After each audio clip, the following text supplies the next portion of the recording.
I lived in a house from hell for a couple of weeks. I was a college student, and my parents were paying for a house for me to live in. I'm spoiled, I know.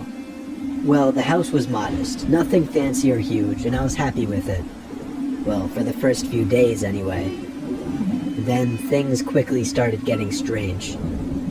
On a rainy Saturday with nothing to do, I was watching TV for a few hours. That was when I heard a scrape on my living room floor.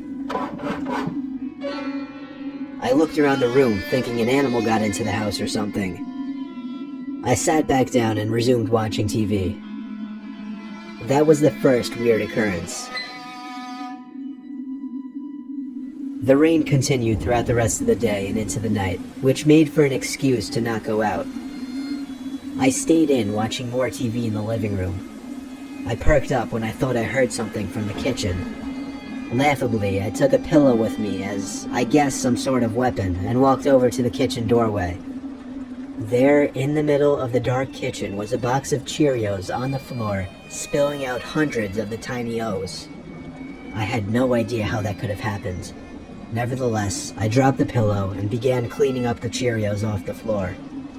As I was doing so, I heard a creak, like the sound weak areas of a wood floor make when someone steps on them. It was by the kitchen table. I looked up, but nobody was there.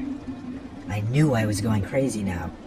Every little sound must have been making me paranoid. I cleaned the Cheerios and went back to watching TV. The thunder outside was getting louder as the bulk of the storm seemed to be passing overhead. Yet I found it to be strangely relaxing. That was the last thing I remember, appreciating the sound of the storm outside, before waking up from what seemed to be an hour-long doze. The TV was still on, but that wasn't what woke me.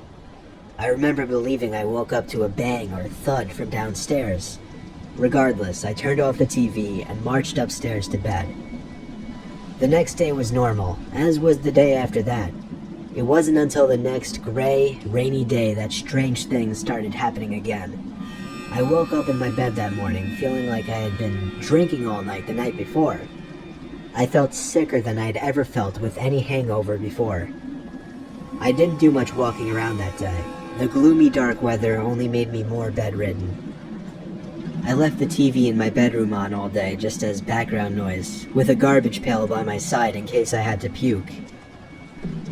At midday, I muted the TV after hearing sounds coming from above me.